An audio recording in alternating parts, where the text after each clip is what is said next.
101.3 Nigeria Info. We're broadcasting live from our audiovisual studios right here in Itimi and Crescent, Victoria Island, Lagos. My name is Maryann Okon. Welcome to the show.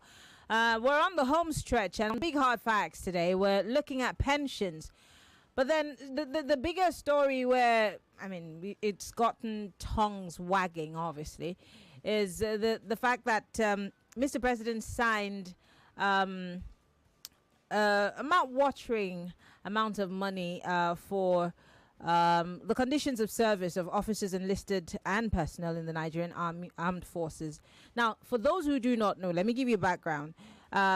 This has been in the works since the tenure of the former administration of President Muhammadu Buhari and was signed recently by President Bola Ahmed Tinubu on the 14th of December 2024. Now, it started. The first phase is with top brass of the military, which provides the Chief of Defense Staff, the Chief of Army Staff, the Chief of Naval Staff, and the Chief of Air Staff, and other senior officers, an entitlement of a bulletproof SUV or its equivalent as a retirement package. The vehicle and the backup vehicle are replaced every 4 years and maintained by the armed forces. The retired generals will also enjoy a range of luxurious benefits, including domestic aids and residential guards upon retirement. Now, the Vanguard newspaper gathered that lieutenant generals and their equivalents will be entitled to foreign medical treatment and $20,000 annually. With that of the CDS expected to be higher. That's the Chief of Defense Staff. The generals will also be entitled to a special assistant or personal assistant, 3 military drivers, and a military orderly with escorts provided by individual military units. They're going to also be entitled to domestic staff. The following benefits will be applicable: 1 bulletproof SUV, an equivalent which will be maintained by the service and replaced by every 4 years. There's going to be 1 Peugeot 508, an equivalent backup vehicle.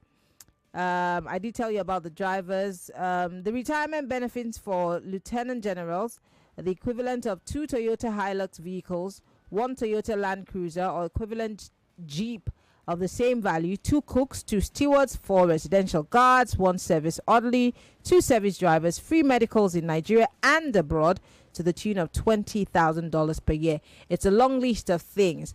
This has raised the dust, of course. There are those who are still asking for their pensions. These are officers and men who have been serving in the army for over 35 years, who left the army years and years ago before the contributory scheme started.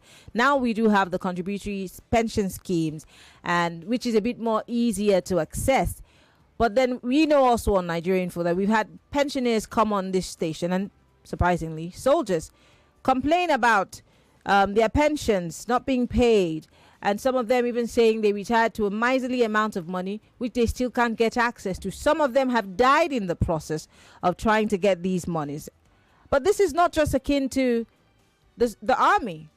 There are several people who have served this country and are not able to get their pensions. And that's why my guest is joining me via Zoom. Kolawole Oluwadare is the Deputy Director of SERAP, and he's here this evening to talk to us. Of course, Nigerians will be asking, where's the money? How do we follow the money? Why is it taking so long for these monies to come out? Yesterday was... it was Armed Forces Remembrance Day. Before Mr. Oluwadare joins this conversation, I want to take you guys back to that retired military official who was asked if she was happy, being retired and how she was treated and the money that she was getting. This was her response. She was on Channels Television yesterday morning.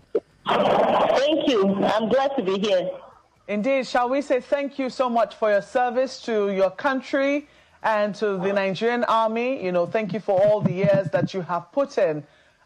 It does appear, though, that you have not exactly been happy since you retired. Is that the case? Beg your pardon? I was saying thank you for your service to the country and to the Nigerian Army, but I was also asking if you have been happy since you retired. Are you happy as a veteran? Well, I wouldn't say I'm not happy because it has been a decision that I made long ago that I want to be part of the Nigerian army when I was small. And I am glad that I actually fulfilled that ambition in life. When I left, I served the army for good 35 years, and by the time I left, the remuneration was very, very poor, and that is why I'm not happy. So there you have it. She's not happy. Mr. Kolawole Oluwadare, so good to have you join us. Thank you for coming on the show with us this evening. Thank you very much. I do appreciate the opportunity. Great. The issue of pension, I'm sure that I wouldn't be even surprised if you have a family member that is still complaining about their pensions maybe 20 years after they left service. And maybe you even know of some people who have died and unable to get access to their pensions. And you've also heard over and over again, especially under the Buhari administration, where they said, oh, the government might have to dip their hands into the pensions coffers to, try to do some things to stabilize the economy. Why has pension become such a huge problem that has dragged on for years in this country? Why do you think that is? Thank you very much, Mary. I can say I've also been a victim, not because I'm a pensioner, because like you said, I have relatives, including parents, who have been victims. Up until their demise, they weren't quite happy with the treatment being public servants. And I'm sure almost every Nigerian can relate to this also. And I think the short answer would be impunity. Or if you, for lack of a nomenclature, we can also call it a lack of political will, which is pervasive across nearly all areas of governance in Nigeria. It is not lack of money. We need to get that right. It is not because Nigeria is broke. It is not because there is no money. If there was no money, so where does the president think Nigeria is going to find the money with the new package he has just announced for high-ranking military officers? And whereas Nigerians always found the money to fund the rather disturbing pension laws across more than 15 states in Nigeria that totals trillions of naira. It is not because the law is weak. It is because we have generally weak enforcement systems caused by years of misgovernance that has allowed these malfeasance to go on. And so what we see year after year are pensioners, people who have spent sometimes up to 30 years in service, complaining about not getting paid on time. Look at the amount they are being paid. It's not even, it's such a pittance.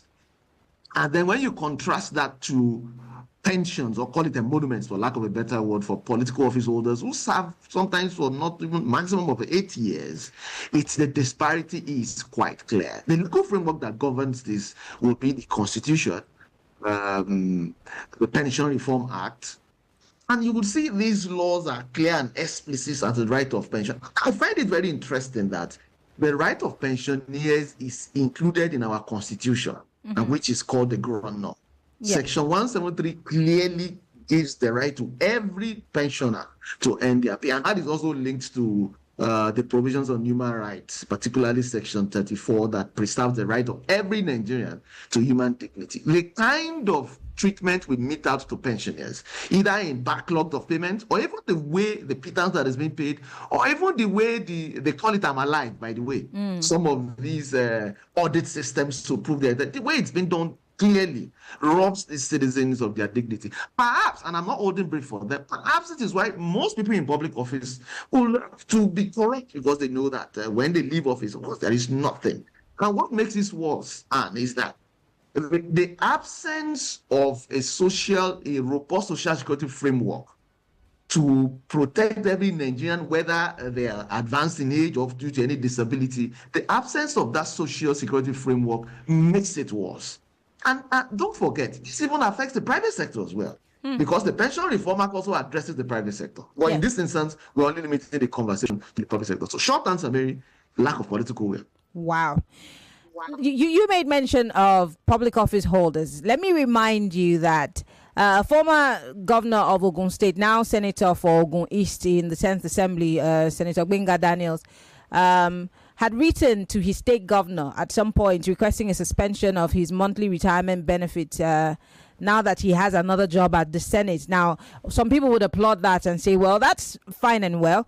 But then you have a Senator Godswill Akpabio, and you have several other governors who, do not have the conscience or moral principle or ethical code as Gbenga Daniel. Because we know that at least 18 state governors, ex-governors, and their deputies are presently benefiting from a jumbo package called pensions that they had made their state legislators pass for them years back. For instance, Edo State, a bill for a law to amend the 2007 pensions right for governors and deputy governors law was passed a few days to the end of Adams Oshomole's tenure. The amendment in that bill provided for a building of a house in a location of choice in Nigeria, not even in the state, for the former governor.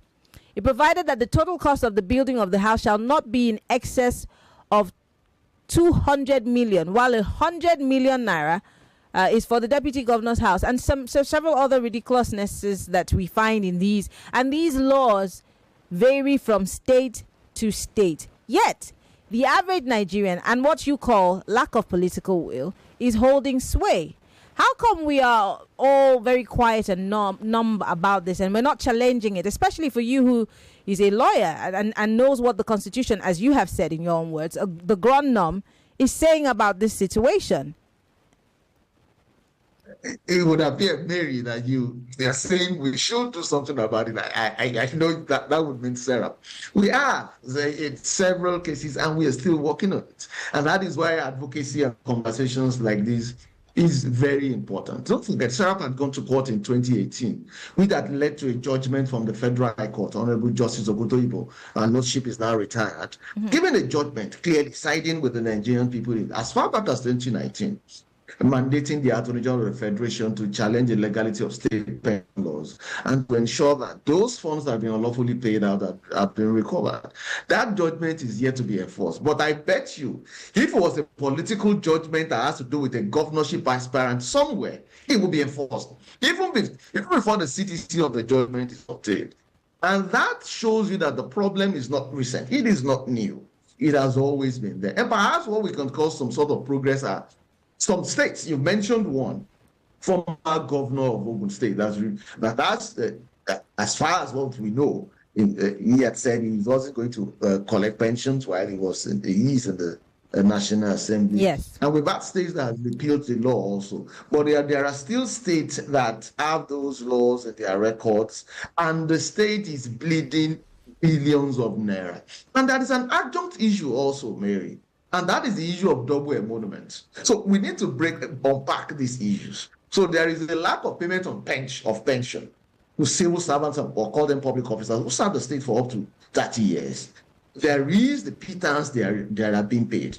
There is a disparity between what the average civil servant who serves for upward of 30 years earns and what political office holders who, by law, perhaps up to 8 years, whether they are appointed or elected, And then there is the issue of double emolument, which means that people who have been formerly governors or their deputies are collecting pension from their states, and they are in the National Assembly, which has done, some people have called it some sort of retirement home, are now also earning from the state. And all these, clearly, they are breaches of the various laws, primary among which is the Constitution. And so you said the Nigerian people are numb or quiet. I don't think so. This conversation is never ending. People are going to be speaking out about this issue, and SERAP and other organizations have gone to court and also taken up public advocacy.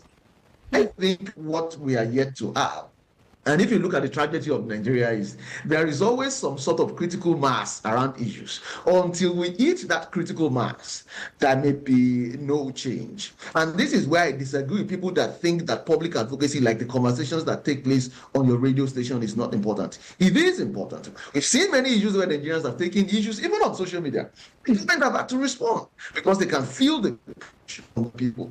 We cannot allow this kind of conversation die down.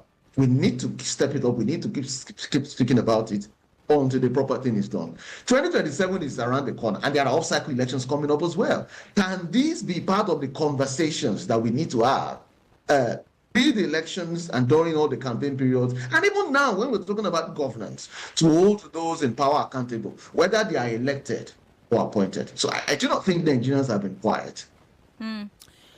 So for the video I played when we started this conversation, and I know that you're not an expert when it comes to what I'm about to talk about, which is security. But then, of course, they're all intertwined. And you talked about something that everybody throws about all the time, lack of political will. I mean, I'm sure if I have yesterday when I was talking also about insecurity, the guest was saying, the government needs to do this, they need to do that, they're this and that's all they need to do is make it. So back to it. We have soldiers who are fighting to try to keep our country safe and our borders safe and the whole territory safe. And you've heard the numbers of people that keep getting attacked every single day, whether it be Sokoto, whether it be Zamfara, whether it be Kebbi. We hear these numbers every day. And these are the same guys who retire and have little or nothing to fall back to. Now the army wants to recruit people. Let's take, for example, the police also wants to recruit people. Who would want to sign up to work? I mean, yes, we love our country. We want to keep it safe. But how many people would be excited to want to go into service, whether it be civil service, federal or state, or join the army or join the police, if they know that everything they work for, they're not going to even be able to get a bit of it to pay their medical bills, or maybe they come back to just peanuts? What's the guarantee for the average person who's out there watching, especially the youngsters of today? One need not be a security expert to understand what it means when we have citizens who are in public office, particularly in relation to what you're speaking about, the security forces, who are not motivated. Motivation takes various forms. In this instance, motivation is what they earn now, and the hope they have as to what they earn when they do leave office, leave service. The movement service for those in the security services does not mean old age. I hope you know, because of the risk they bear. Leaving service is just one gunshot away. It could be anything that could happen while they are serving Nigeria. I mean, it's very important to understand that even the armed forces are exempted from the provisions of the Pension Reform Act for good reason. It means they have their own peculiar pension system, which you would understand is also aimed at motivating, securing and guaranteeing the payment of pensions. But I do not think that has been the case also in terms of frequency and in terms of the quantum, which is why it's quite alarming what the president has announced, or high-ranking military officers. It looks good, as it were, to make such reforms. But what is the number of those that will benefit from this package compared to those who are the lower echelons of the security service? You are listening to your number one station for talk. 99.3 Nigeria Info. 99.3 Nigeria Info. Let's talk. Let me ask you a question. What holds you back when you wake up each morning? Is it the uncertainty of how the day will unfold? And as the day goes on, what makes your heart race? Is it the quiet fear that maybe you're not doing enough? And when it's evening, is it the longing for just a little more time? Whatever it is, remember, challenges don't define you, but how you rise to meet them. Staying connected to your dreams, that's how you break free from limits. Get unlimited data plus up to 6-hour battery backup to keep you connected without interruptions on Airtel 4G 5G Smart Connect. Visit the nearest Airtel shop to find out more. Airtel, a reason to imagine. Hi, Erica. Yemi, I learned that Betano is sending 3 football fans to England to watch the big game of Aston Villa versus Tottenham for free. Imagine us going there together. That would be amazing. Okay, bye. What? He hung up to play. Play with Betano and stand a chance to win an all-inclusive trip to the UK to watch live the big game of Aston Villa versus Tottenham. Betano, proud partner of Aston Villa. Play responsibly. Available only to those over the age of 18. The promo is valid from November 1st to February 28th, 2025. Have you ever dreamt of waking up to the soothing sound of the ocean waves in Eco Atlantic City? Welcome to Phoenix Tower, where convenience is at your doorstep. Phoenix Tower offers spacious 2 and 3 bedroom apartments with world-class amenities like rooftop lounge, a swimming pool, a fully equipped gym, and a fun play area for your kids. Secure your dream home today with up to 80% return on investment. For more details, please call 091-307-07070 or 091-308-00000. Phoenix Tower is developed by Accrued Properties. Hey, BC! It's school season again, oh. The price hike in the market, eh? Right? That's why my budget is tight this year. I'm only here to shop a few things, Jerry. See you later. It looks like you decided to splurge a little. See, thanks to Skit, the prices were less than I calculated. Since I had some money left, why not treat myself too? Wow, same here. Get your school supplies for less at Skit Store. Visit our stores in Lagos, Abuja, and Port Harcourt, or shop online at www.skit.ng. For inquiries, please call 0807-728-5058. Mama! They don't dash me 20,000 naira woof. My pikin, who they dash 20,000 naira for this kind time? That they dash everybody will get smart cash account 20,000 naira. You mean them go dash me 20,000 naira a woof too? Yes, so mama. That they dash all old and new smart cash users 20,000 naira a woof. Oh yeah, tell your yard people make them dial *939# or download Smart Cash app to open their own account. Make themselves enjoy 20k a woof. Every time when you buy airtime or pay bills with Smart Cash, you go chop inside your 20k. Terms and conditions they shall. I don't see my own a woof. Oh. Smart Cash, powered by Airtel. You define better odd. I be you one play cause over 1.5. I be you one bet. Say both seem no go score at all. Oh yeah, we get better payout. No worry, we there for you. Our odd chaburata. In a day for bet baba. Free we money, bet baba. Cash out today easy or bet baba. We get online games for you to play. Oh God, yeah. We get better bonus. My name is not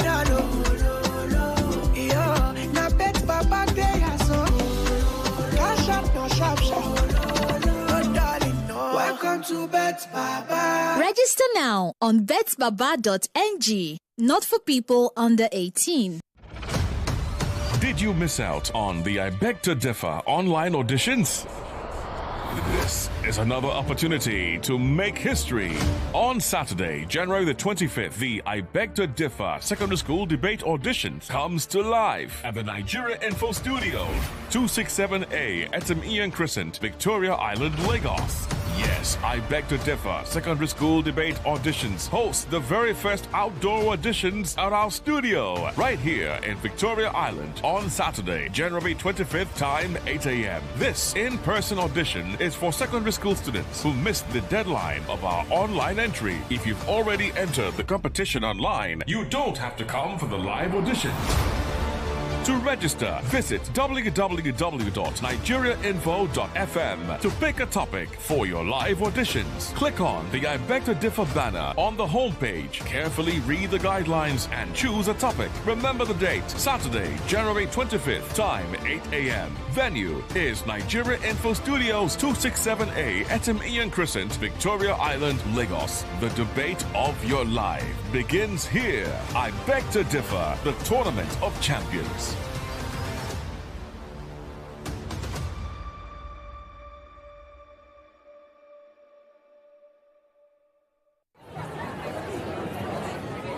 Attention, Airtel customers.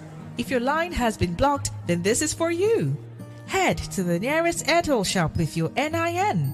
Our friendly staff will help you get your line back up and running. Don't let a blocked line keep you out of touch. Airtel, a reason to imagine. We're back. We're back. We're back. We're back. We are back. We're back. 99.3 Nigeria Info.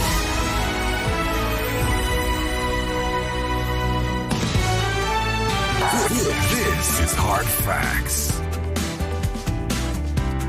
Yes, it is Hard Facts. It's the nation's #1 talk news and sports radio station, and we're talking about pensions. If you're a pensioner, or you know a pensioner, or you have friends who have pensioners as parents, Or maybe you're about to be a pensioner. Maybe you want to be part of this conversation, but what are we doing to make sure that being a pensioner in Nigeria is not a cause for concern? Well, joining me to have this conversation is Kolawole Oluwadare. He is the Deputy Director for SERAP. He's also a lawyer. And we're looking at of course, all the different pensions, whether it be contributory, the ones before the contributory scheme, pensioners who are working for the federal, state, civil services, pensioners who are political office holders or who were political office holders, their plight versus our plight. And before we went on that break, Kolawole was talking to us on some of the questions that I have asked, especially for those who are supposed to serve this station. What's there to look forward to if you already are seeing today how pensioners are being treated? What's the encouragement? What's the consideration that goes into the welfare package of the average person who spends their life in service to this nation? What's it worth at the end of the day? You can be part of the conversation. We're live on facebook.com/Nigeria Info FM. We're also live on YouTube. Yes, I think we'll talk about those security forces and the impact of what presently operates as pension will have on them. And you won't need not be an expert to know that that is not going to motivate anyone. Mm-hmm. And the point is also clear that even for those serving in the armed forces, including members of the police force, pension is not a matter of getting old necessarily. It can be due to the risk, the high risk of their job. It means that any kind of injury or disability can happen, and that is why government should not be seen at all to show what it is apathy or as what impunity towards the plight of pensioners. That perhaps, and I'm not holding brief or giving excuse for corruption, might be the reason why corruption is so rife in public service, because it's just so clear. And which is why I think it's very important for government, calling on President Tinubu at this time, to also look at these other approaches to the ongoing fight against insurgency. Perhaps members of the armed forces need to be motivated. And motivation is not only a matter of money, but money will go a long way in this instance. It is about the quantum of pay and even how those payments are processed and paid. So if the president, his wisdom, thinks Nigerian can afford to pay such huge sums of money to senior military officers, what about those in the other ranks? Those who perhaps the nature of their duty means they face risk every day. But most importantly, can we guarantee that these funds, when they are made available, will be paid to them and will not be stolen? We've found senior officers of pension management in this country that are found to have misused pension. We've seen government, including the federal government and state governments, attempting and in some instances successful in borrowing pension funds. The last we had, I think some years ago, the government wanted to borrow from pension funds. We have not had how these funds have been used or whether they have been returned. Mm-hmm. So how can we even guarantee that what we call the contributory pension scheme, that those funds are secure? If we cannot guarantee how much we've recovered from Abacha loot and how we spend them, if we cannot give account for the various loans we've gotten from the World Bank, the IMF, and China, how can we guarantee that pension funds are secure? I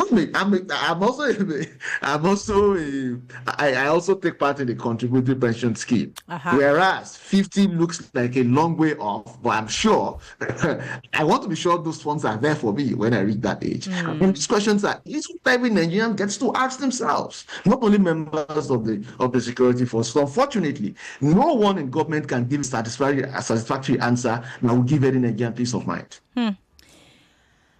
Yes, SERAP has gone to court. Several other. Let's even start with the fact that do we know that we have rights sturdy enough to, test the laws on some of these things, especially for those of us who work for state civil services. I'm not saying I used to be a state civil servant at some point in my life, for about 9 years of my life.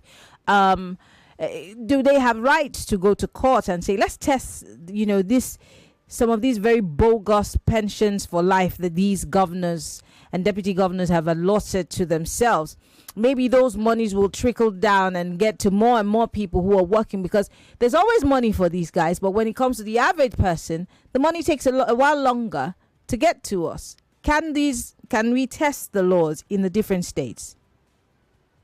Of course, those laws can be tested. SERAP has done that before.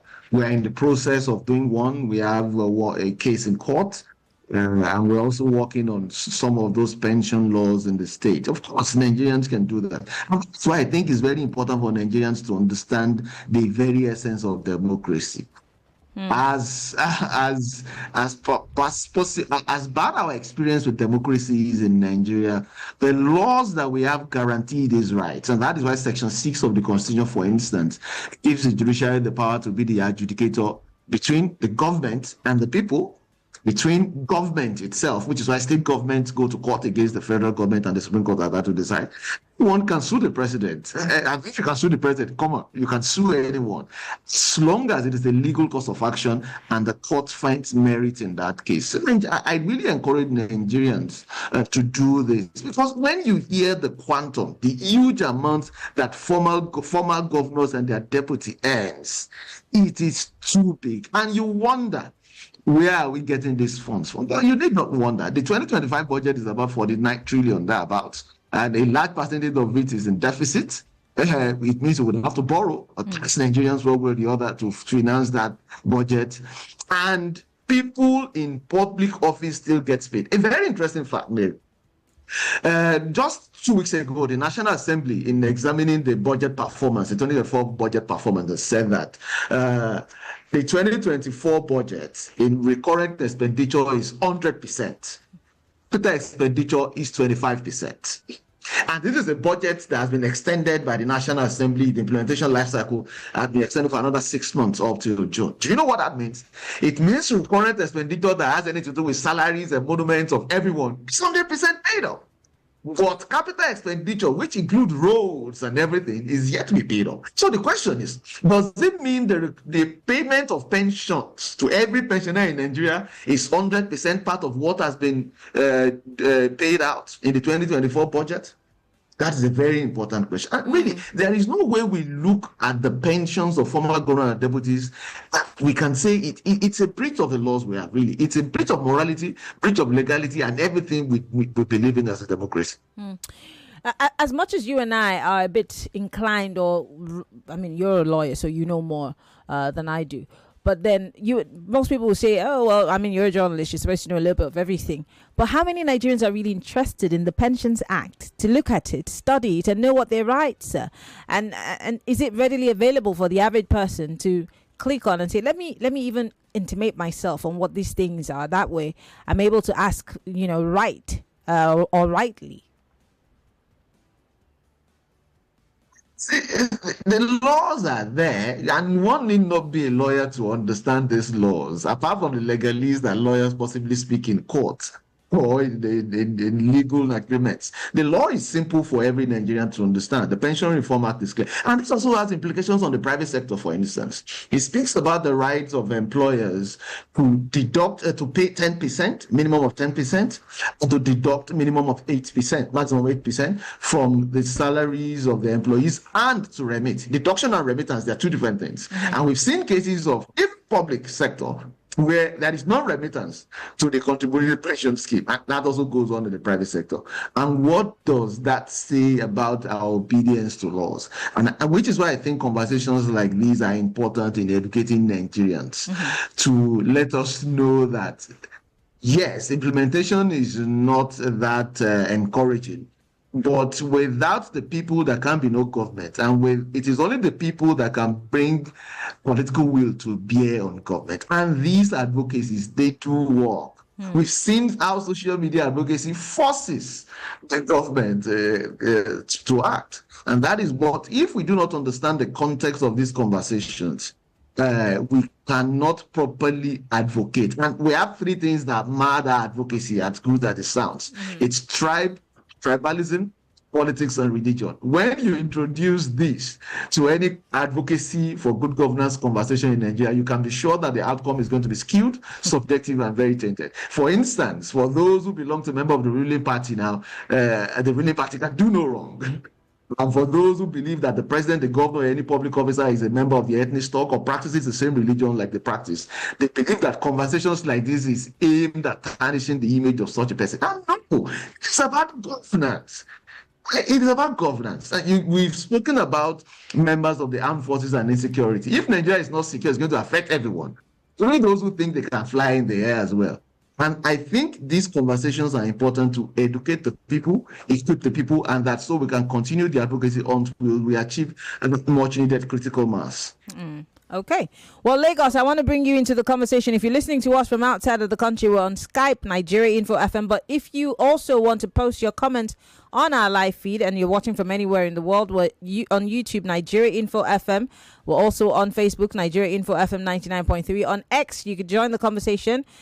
Tweet at our post.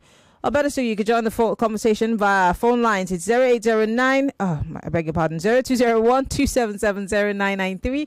That's 0201-277-0993. If you are a lady, you could join the conversation on 080959, sorry about that, 0201-465-7190. That's 0201-465-7190. Now, WhatsApp is 08095975.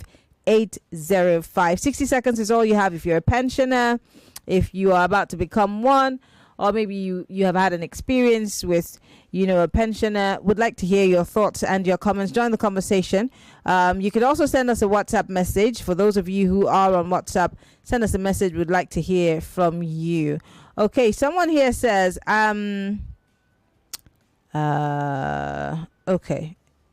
Someone says, I've never heard a country that citizens tolerate hypocrisy and pretenders in the corridors of power like Nigeria. How can we be having a small group of people call themselves our leaders, allocate incredible amounts of monies to waste in the so-called government house and luxury cars, and for so-called lawmakers and ministers, yet come out to talk of identifying suffering veterans and armed forces Remembrance Day? We have serving soldiers being killed by the minute and thousands, which fallen heroes which fallen heroes by the are they even referring to?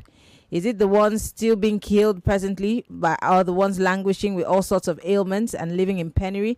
It's a shame. And this is from Steve in Ijaniki. Another person says, you see, these politicians are indirectly settling top military officials so they don't overthrow them, as we see across West Africa. Chileke from Imo State.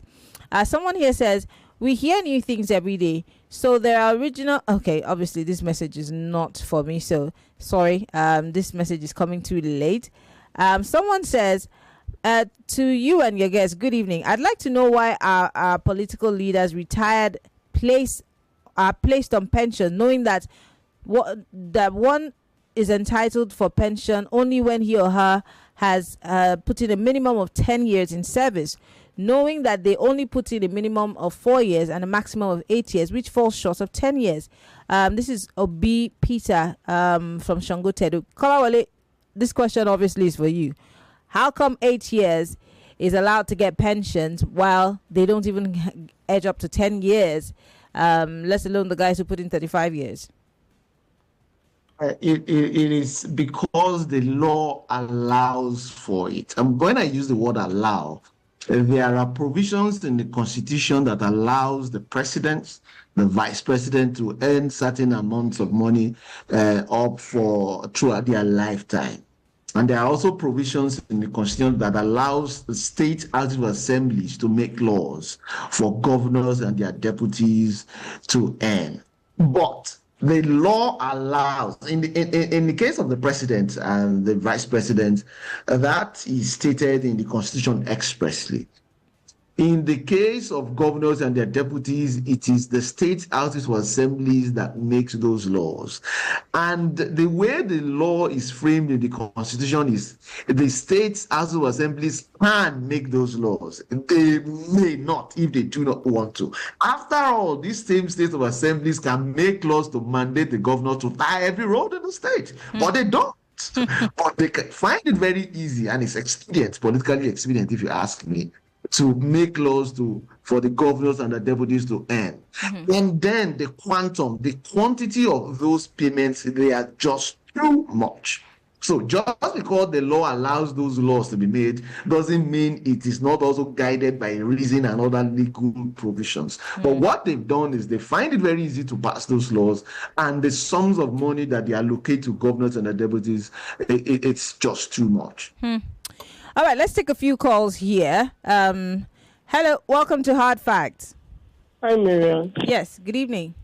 Good evening to you and your guest. Yeah. So first off, let me comment SERAP on what they've been doing. But honestly, on the part of SERAP and the citizens, more has to be done in this new year. And when I say more, like I think majorly last year, they pushed a lot of cases. But let's start seeing prosecutions. Let's start seeing people accountable.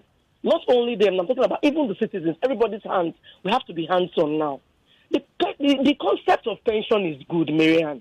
But given this discussion today, honestly, I wouldn't even want to be a pensioner, because those that are even pensioners, they are having it difficult. They are finding it difficult to access their funds. Now, by force to pay pension, by force to collect pension. But there are new ways of getting your pension. There's contributory schemes. Maryann, the issue is this. Those that have not been paid now, they are accrued rights. Can they press charges in court individually or as a body? It's crazy, Maryann. How can you give your life? At the end of the day, they deduct your money, and you're not having access to this money. I can't even seem to wrap my head around it. It's really crazy, honestly. Okay. Thank you very much for calling. We're still taking your thoughts and your comments. 0201-277-0993. That's 0201-277-0993. If you are a lady, you can call 0201-465-7190. Join the conversation. Hello, welcome to Hard Facts. Good evening, Maryann. Good evening. My name is Robert. Go ahead. Your guest, good evening, sir.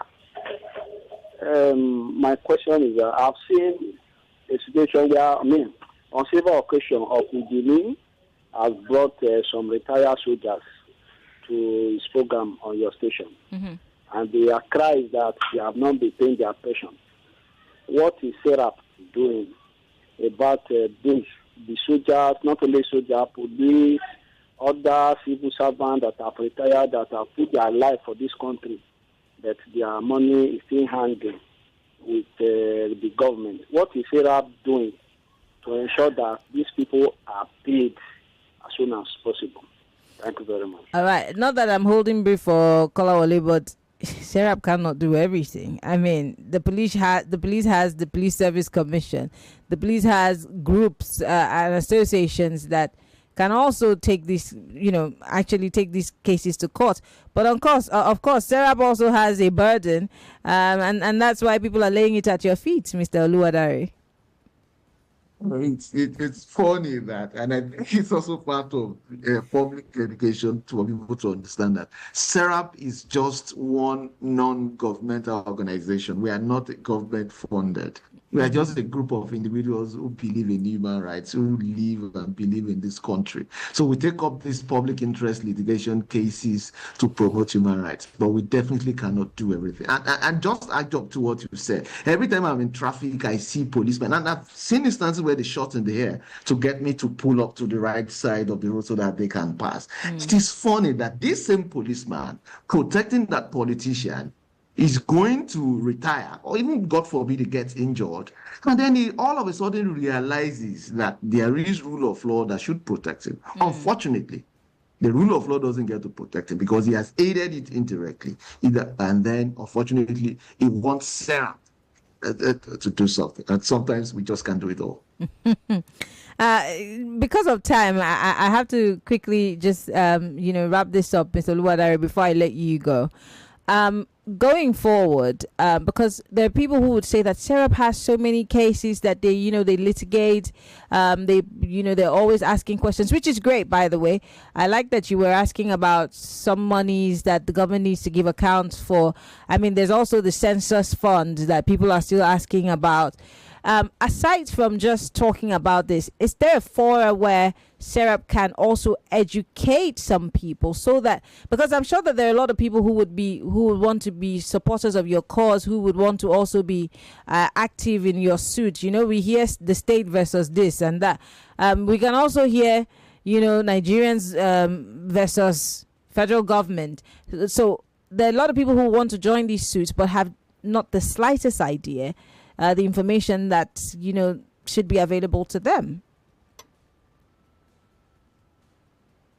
Because the nature of our lawsuits are public interest, there are times, a lot of times, that we actually call on the public if they want to join those suits because they are not SERAP's interest, as it were. Our social media handles are always available to take that. Our phone lines and our emails are always ready to take that. We take up some of these cases that are personal in nature to these people, as long as there's a public interest element in it. And so we are quite open to that. And which is quite, again, I appreciate opportunities like these, which allows us to interact with members of the public to educate and to know how they can actually join SERAP in these kinds of advocacy. Well, Mr. Oluwadare, I want to say thank you. Unfortunately, our time is fast spent. I want to say thank you. Keep up the good work. Soon we will be taking a suit against the TCN, all the discos, Mr. Delabu. You will have so many people who will join you in these suits. I hope that SERAP will be open. I hope SERAP will be open to this. Kolawole Oluwadare is the Deputy Director of SERAP. Thank you so much for joining us on the conversation on Hard Facts. Thank you very much for the opportunity. I appreciate it. All right. Thank you very much. Well, Lagos, there you have it. It's been a great day of conversations. Tomorrow, it'll be Hard Facts Awards. I'll be back here from 3 p.m.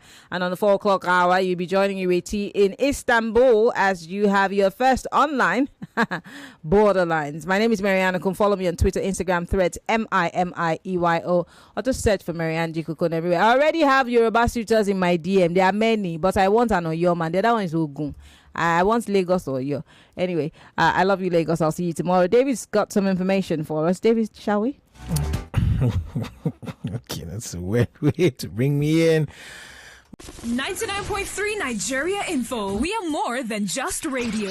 Subscribe to our YouTube channel at Nigeria Info FM. Check us out on Facebook at Nigeria Info 99.3. Follow us on Twitter at Nigeria Info FM and on Instagram at Nigeria Info FM Lagos for live updates as it happens. 99.3 Nigeria Info. Let's talk.